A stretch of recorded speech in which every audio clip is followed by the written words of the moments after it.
You think homestead dinners meant just fried chicken and mashed potatoes? Think again. These rural farmhouses across Appalachian hollows and Midwest prairie settlements served up some of the most resourceful, survival-driven, and surprisingly desperate meals in American history. The second dish of this demonstration is called cottage pie. We do start off rather as we did with the other one. They're real dinners cooked by real families in wood-heated kitchens with cast-iron skillets and hand-pumped well water from 1960 through 1979. Let's dig into 25 forgotten homestead dinners you never knew were actually keeping farm families alive when store-bought food meant failure and every meal proved your ability to survive on what the land provided.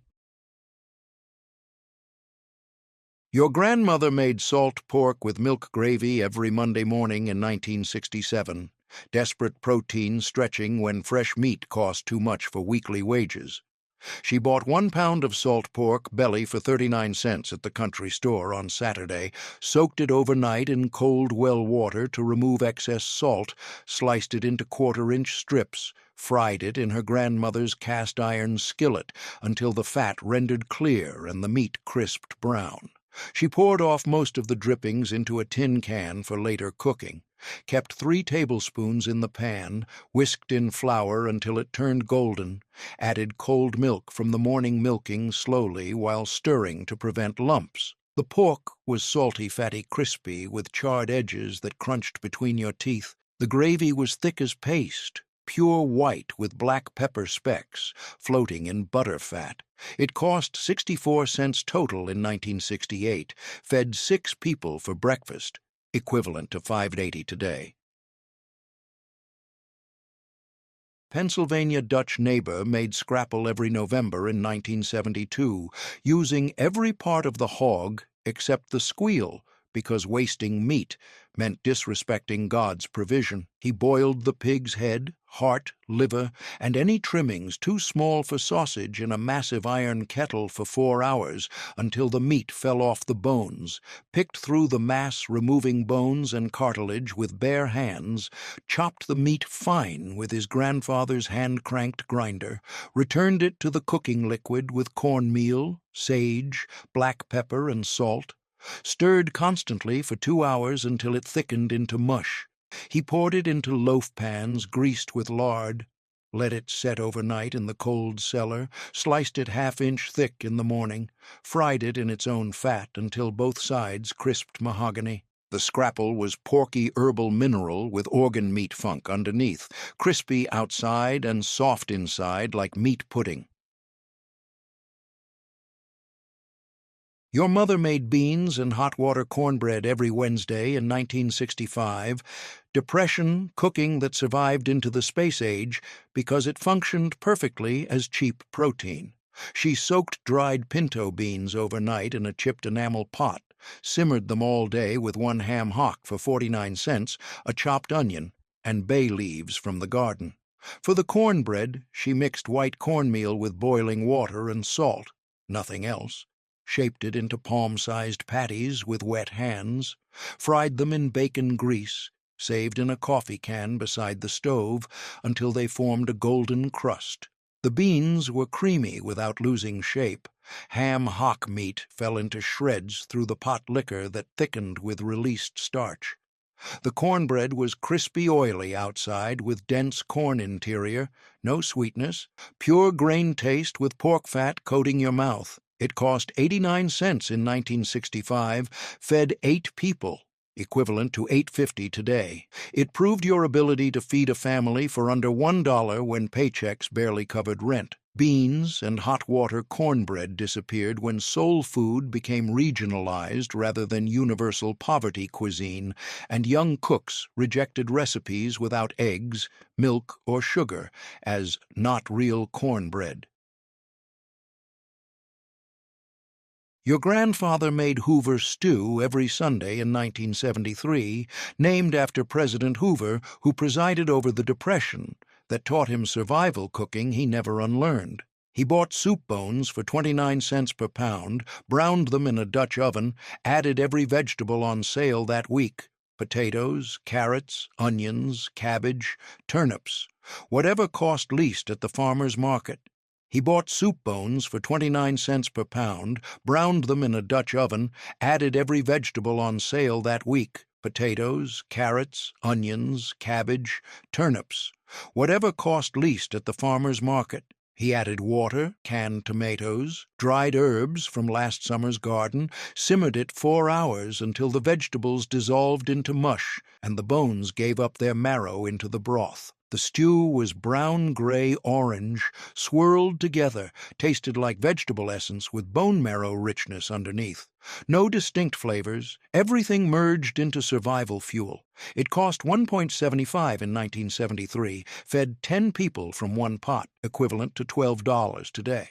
It demonstrated your ability to turn stale vegetables and bones into nutrition when buying meat meant choosing between food and heating oil. Hoover's stew vanished when Depression-era names became shameful reminders of poverty, and younger generations rejected stews where you couldn't identify individual vegetables as poor people food. The meal that once proved resourcefulness under economic collapse became evidence of desperation, something families stopped admitting they ate, even though it sustained millions through both depression and 1970s inflation.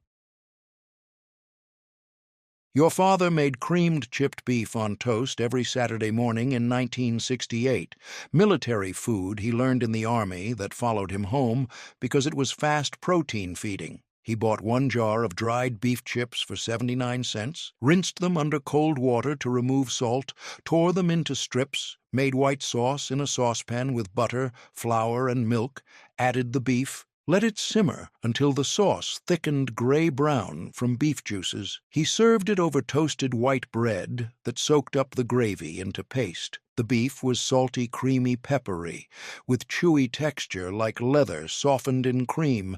The toast turned to savory mush that required a spoon. It cost $1.15 in 1968, fed 6 people breakfast, equivalent to $10 today.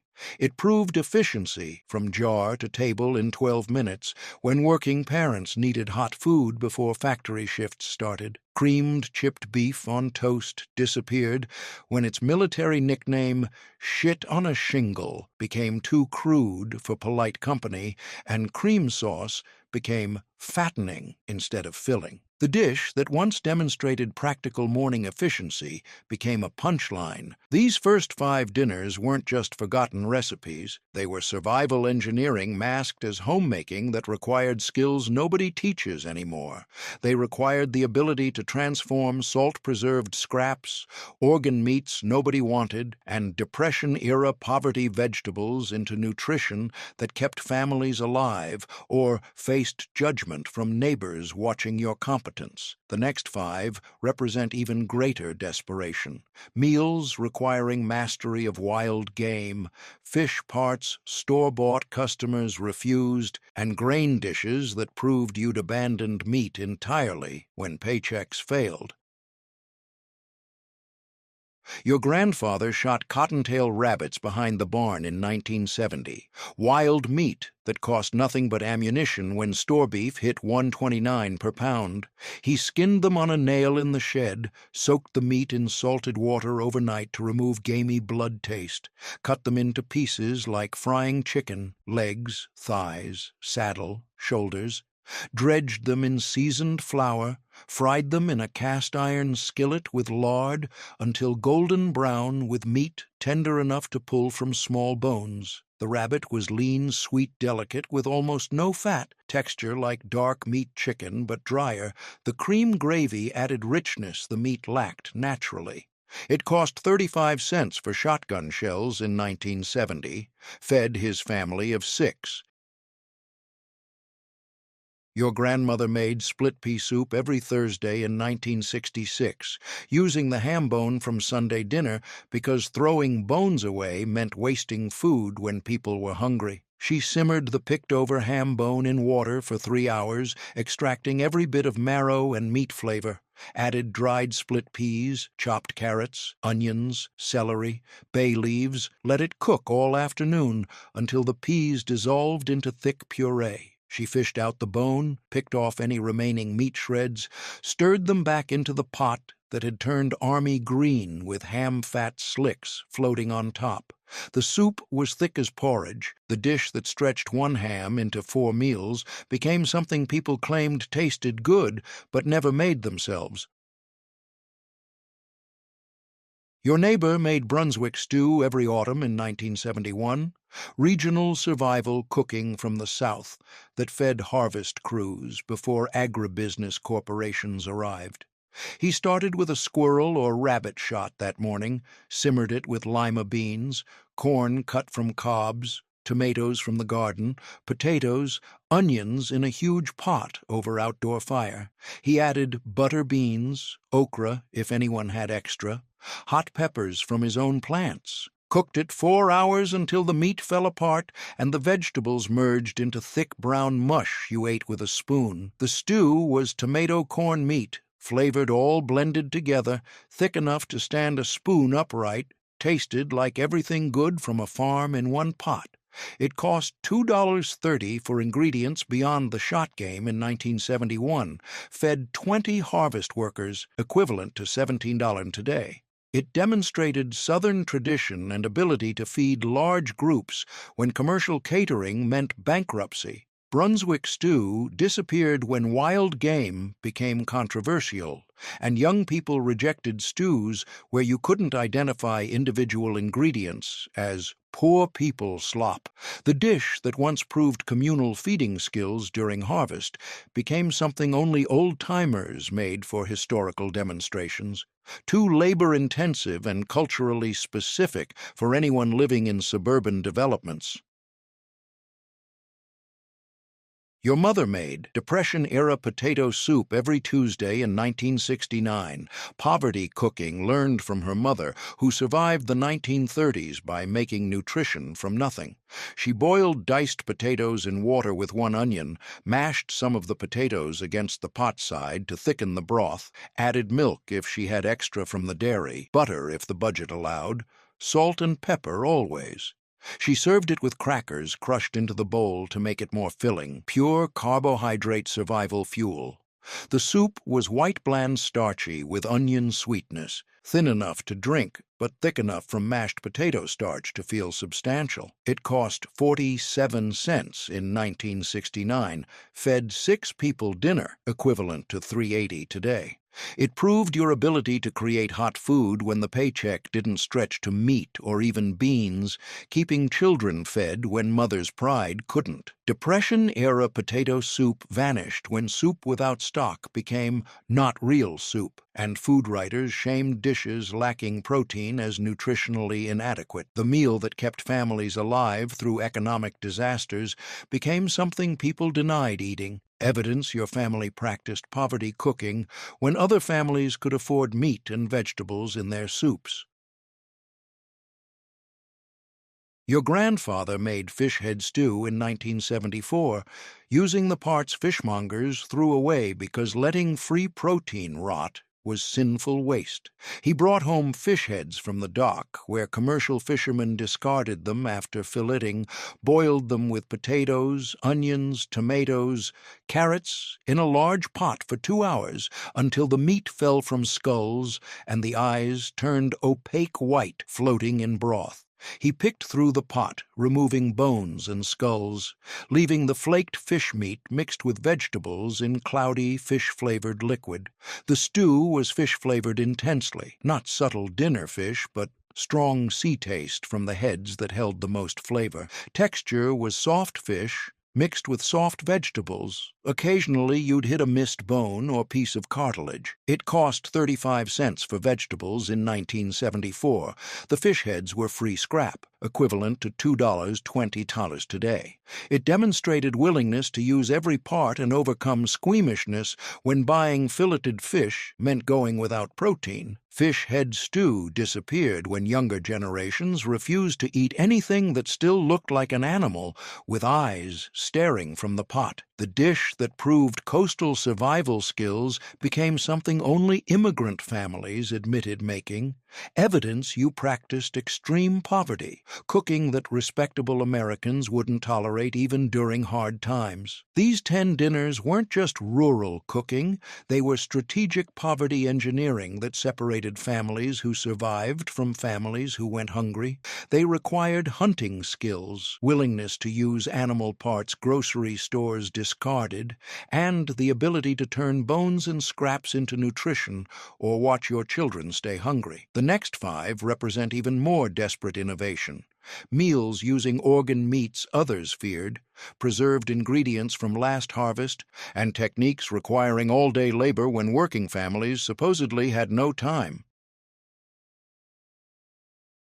Your grandmother made tripe stew every other Friday in 1967, cow stomach that cost 29 cents per pound when regular meat hit $1.50. She bought honeycomb tripe from the butcher, who kept it for Mexican and Italian customers, scrubbed it under cold water for 15 minutes, removing any remaining digestive smell, cut it into strips, simmered it 3 hours with tomatoes, onions, garlic, bay leaves, hot peppers, until the rubbery texture softened to tender chew.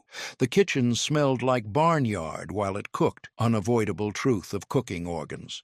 The tripe was tender chewy with mild flavor, absorbing the spicy tomato sauce, texture like soft rubber bands that squeaked against your teeth. It cost $1.15 in 1967, fed 8 people, equivalent to $10.50 on today. It proved your ability to stomach organ meats when muscle meat prices climbed beyond working-class budgets, and demonstrated cultural heritage for families whose ancestors never wasted edible animal parts. Tripe stew disappeared when organ meats became disgusting instead of economical, and food culture shifted toward pretending meat came from stores without animal origins. The dish that once stretched butchering budgets became something only ethnic communities admitted eating, evidence you practiced poverty techniques others found too primitive for modern American tables.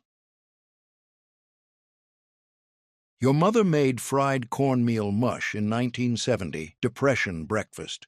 Her grandmother taught her during years when flour cost too much. She boiled water with salt, whisked in white cornmeal, slowly preventing lumps, stirred constantly 20 minutes until it thickened to porridge, poured it into a greased loaf pan, refrigerated it overnight until solid. Morning came and she sliced it half-inch thick, fried the slabs in bacon grease until both sides crisped brown, served them with sorghum syrup for sweetness. The mush was crispy outside with soft corn interior, neutral grain taste that needed syrup to become palatable. It cost 38 cents in 1970, fed 6 people breakfast, equivalent to $2.90 today. It proved your ability to create filling breakfast when you couldn't afford eggs, bacon, or even oatmeal with milk, demonstrating poverty. Cooking techniques passed through generations. Fried cornmeal mush vanished when mush became synonymous with institutional food, and younger families rejected breakfasts requiring overnight preparation and previous day planning. The dish that once proved morning efficiency became evidence you practiced Depression-era poverty cooking, something people stopped admitting they ate when breakfast cereals and toaster waffles promised modern convenience. Gravy with country ham. Your grandfather made red-eye gravy with country ham every Sunday in 1973. Southern technique, using coffee to stretch ham drippings into sauce. He fried thick slices of salt-cured country ham in a cast-iron skillet until the edges curled crispy and fat rendered into the pan, removed the ham, poured leftover morning coffee into the hot drippings, creating brown foam that smelled like breakfast and diesel fuel mixed together. He scraped the browned ham bits from the pan bottom, stirred until the gravy thinned to liquid, served it over the ham with biscuits for soaking. The gravy was salty, coffee, bitter, porky all at once, thin and dark with ham fat slicks floating on top that coated your mouth. It cost 89 cents for the ham in 1973, fed 4 people, equivalent to $6.20 today. It demonstrated Southern tradition and willingness to use every drop of ham fat when buying extra meat meant choosing between protein and heating oil. Red-eye gravy with country ham disappeared when coffee-based gravies seemed too strange for modern tastes, and salt-cured ham became specialty food instead of preservation necessity. The dish that proved Southern resourcefulness became something only traditional cooks made for novelty. Too salty and oddly flavored for anyone raised on store-bought lunch meat. Your Rhode Island aunt made Johnny cakes every Saturday in 1968. Cornmeal pancakes that New Englanders ate for 3 centuries before wheat became affordable. She mixed stone-ground cornmeal with boiling water and salt, nothing else, no eggs, no milk, no leavening, shaped them into palm-sized patties, fried them in lard on a flat griddle until both sides crisped golden. They were flat, dense, corn-flavored with crispy edges, served with butter and maple syrup if the budget allowed. The Johnny cakes were pure corn taste with crispy exterior and dense crumb interior. No fluffiness, just grain substance. They cost 42 cents in 1968. Fed 5 people breakfast, equivalent to $3.80 today. They proved your New England heritage and ability to make breakfast from cornmeal when wheat flour cost too much, demonstrating regional identity and poverty cooking mastery. Johnny cakes disappeared when fluffy pancakes became standard, and cornmeal breakfasts seemed too primitive for modern families. The dish that proved New England survival techniques became regional curiosity only historical societies demonstrated, too dense and unfamiliar for anyone raised on biscuit and IHOP. Your grandfather made sowbelly and beans every Monday in 1965, frontier cooking that survived into the mid-century because it worked perfectly as cheap protein. He bought sowbelly, salt pork from pig belly, for 35 cents per pound, soaked it overnight, removing excess salt, cut it into chunks, simmered it with dried navy beans for 4 hours until beans turned creamy and pork fat rendered through the pot liquor. The entire house smelled like pork and beans cooking, unavoidable announcement you were eating poverty food. The beans were creamy, porky, salty, with chunks of soft pork fat throughout, pot liquor thick with dissolved starch, and rendered fat coating everything. It cost 78 cents in 1965, fed 8 people, equivalent to $7.40 today. It demonstrated frontier heritage and willingness to eat preserved pork when fresh meat prices climbed beyond weekly grocery budgets. Sowbelly and beans disappeared when the name sowbelly became too crude for polite tables, and pork fat became unhealthy instead of necessary calories. Evidence of poverty, cooking too primitive for respectable modern Americans. Re-hook. These 15 dinners weren't just old recipes, they were desperate innovation under judgment when neighbors watched your grocery purchases and children's appearance to assess your family's success. The next 5 represent final attempts. Meals using grain as the main protein, vegetables as entire dinners, and techniques proving you'd abandoned meat altogether when economic survival demanded it. Your grandmother made hasty pudding in 1972, colonial survival food called hasty because it cooked faster than baked pudding when fuel was scarce. She boiled milk in a heavy pot, whisked in cornmeal slowly until it thickened to porridge, added molasses, butter if available, ginger, cinnamon. Let it simmer 30 minutes, stirring constantly to prevent burning. She served it warm in bowls, pure grain, comfort with molasses, sweetness, disguising poverty ingredients, texture like soft polenta with spice warmth. It cost 68 cents in 1972, fed 6 people dessert or breakfast, equivalent to $4.90 today. Hasty pudding disappeared when pudding meant chocolate boxes from supermarkets, and cornmeal became animal feed instead of human nutrition. The dish that proved colonial heritage became historical curiosity. Only Thanksgiving demonstrations included. Too labor-intensive and unfamiliar for anyone raised on instant pudding cups. Your uncle made mulligan stew in 1969. Whatever ingredients anyone contributed were thrown together in one pot because beggars couldn't choose. Someone brought potatoes from their cellar. Another contributed onions from storage. Someone donated a can of tomatoes. Another added dried beans. Occasionally, someone contributed meat scraps from a butcher's discard pile. Everything simmered together in water over outdoor fire until soft enough to eat with a spoon. Pure communal survival. The stew tasted different every time depending on contributions, sometimes tomato-based, sometimes just vegetable broth, occasionally with meat flavor if lucky. It demonstrated communal survival and willingness to share during economic hardship when individual families couldn't afford separate meals. The dish that proved Depression-era survival became something families denied participating in, evidence of economic desperation, too raw for comfortable nostalgia. Your mother made slumgullion in 1971, poverty hash, using whatever leftovers accumulated in the refrigerator before spoiling. She fried potatoes and onions in lard, added leftover meat scraps from previous dinners, leftover gravy or tomato sauce, leftover vegetables nobody finished, stirred it all together until heated through, and merged into one pot meal. Every batch was different. Every batch was cheap. Every batch prevented food waste, when throwing away edible food was sinful. The slumgullion was brown-gray, mixed with no distinct flavors. Everything tasted like generic leftovers reheated. It cost maybe 40 cents for added potatoes and onions in 1971. Everything else was already paid for. It proved practical efficiency and refusal to waste food when grocery budgets barely covered fresh meals once, certainly not twice. Slumgullion disappeared when the name became insult and leftover dinners proved you couldn't afford fresh food for every meal. Evidence of poverty, cooking that proper families supposedly never practiced.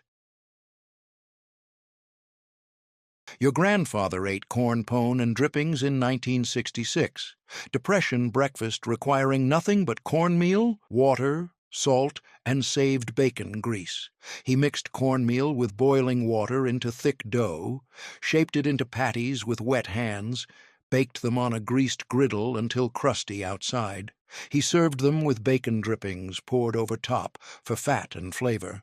Pure poverty fuel that kept him working farm labor 10 hours daily. The corn pone was dense, dry, gritty with corn flavor and nothing else. It proved ability to function on minimal food budget when buying eggs and bread meant choosing between breakfast and dinner. Corn pone and drippings disappeared when cornbread required eggs, milk, and sugar to be real cornbread, and bacon grease became unhealthy fat instead of free calories.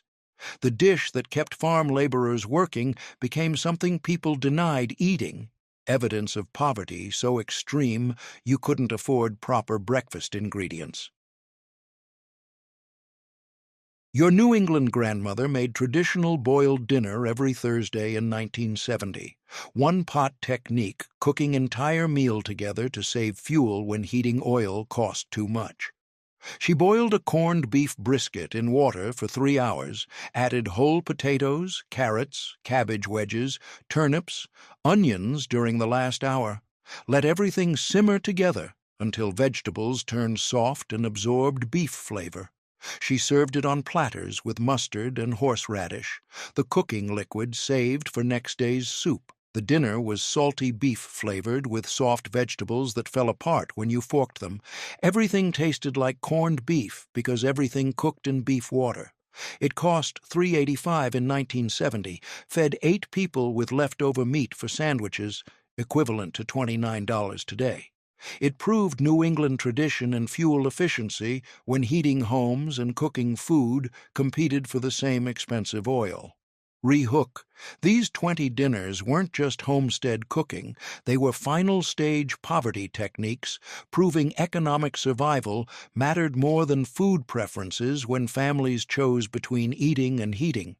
They required accepting dishes with shameful names, eating textures modern Americans found unacceptable, and cooking methods that announced your poverty to neighbors smelling your kitchen.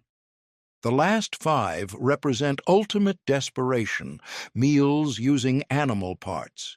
Even poverty cooks hesitated about colonial-era techniques abandoned for 2 centuries and dishes proving you'd given up pretending you weren't poor.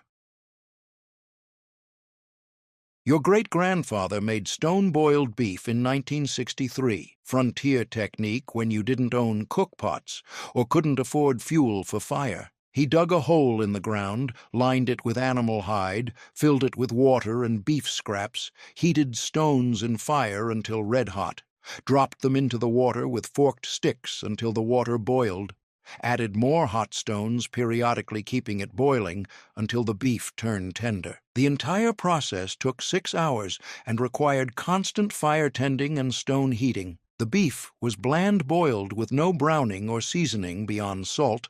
It cost whatever the beef scraps cost, usually given free as butcher waste.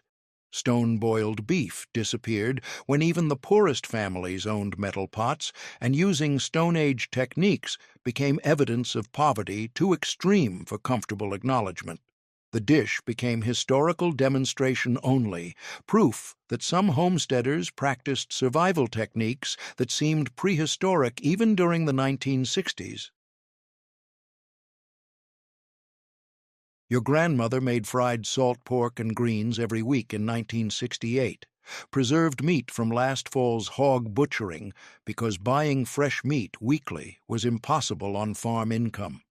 She sliced salt pork belly half-inch thick, fried it until crispy, rendering the fat, removed the meat, wilted fresh-picked greens, turnip, mustard, collard, in the hot fat until they collapsed to fried salt pork and greens disappeared when preserved pork became too salty, and bitter greens became gross vegetables that children successfully refused. The dish that proved self-sufficiency became something only old-timers ate, evidence you still practiced preservation techniques from before electricity and refrigeration reached rural areas. Your Kentucky neighbor made burgoo in 1974, regional survival stew using whatever meats and vegetables anyone contributed because feeding large groups required communal provision. He started with squirrel, rabbit, sometimes chicken if someone had extra, simmered them for hours until meat fell from bones, added corn, lima beans, tomatoes, potatoes, okra, hot peppers, whatever gardens were producing. The pot simmered all day, becoming thick stew you ate with a spoon, feeding church gatherings and harvest crews. The burgoo was thick mixed gamey, tasting like everything from Kentucky farms in one pot, different every time depending on contributions. It cost maybe $3 for vegetables beyond contributed game in 1974, fed 50 people, equivalent to $18 today. It demonstrated Kentucky tradition and communal feeding skills when commercial catering meant bankruptcy and feeding large groups required everyone contributing. Burgoo disappeared when wild game became controversial, and stews, where you couldn't identify ingredients, seemed too primitive. The dish that proved regional identity became something only traditional festivals demonstrated, too labor-intensive and culturally specific for anyone living outside Kentucky Hill Country. Your Alabama grandmother made ham hocks and butter beans every Monday in 1966, soul food that stretched one ham hock into a full week of meals. She bought ham hocks for 39 cents per pound, simmered them with dried butter beans for 4 hours until beans turned creamy and ham fell from bones into shreds. The pot liquor thickened with bean starch and dissolved pork, creating gravy that required cornbread for soaking. The beans were creamy, porky, salty, with chunks of soft ham throughout, pot liquor thick as gravy coating everything. It cost 82 cents in 1966, fed 8 people, equivalent to $780 today. It proved Southern heritage and ability to stretch preserved pork when fresh meat prices climbed beyond weekly budgets. Ham hocks and butter beans disappeared when soul food became regionalized instead of universal poverty cuisine, and young cooks rejected recipes requiring all-day simmering. The dish that proved rural Southern survival became something people claimed their grandmother made, but they'd never teach their children, evidence of poverty cooking respectable families, supposedly abandoned. Your mother made salmon patties every Friday in 1979. Catholic Fish Day requirement met with canned fish when fresh cost too much for weekly wages. She opened a can of pink salmon, picked through removing bones and skin, though some always remained, mixed it with crackers, crumbs, egg, onion, shaped them into patties, fried them in oil until golden crispy outside. They smelled fishy while cooking. Unavoidable announcement you were eating canned protein instead of fresh. The patties were fishy, salty, crunchy, with soft fish interior. Occasionally, you'd hit a soft bone or piece of skin. It cost 89 cents for the can in 1979, fed 4 people, equivalent to $370 today. It proved ability to meet religious requirements when buying fresh fish meant choosing between proper Catholic observance and paying electric bills. Salmon patties disappeared when canned fish became cat food instead of human protein, and younger families abandoned Catholic Fish Day requirements that their parents followed faithfully. The dish that proved religious devotion and practical economy became something people denied eating, evidence you practiced poverty techniques disguised as religious observance.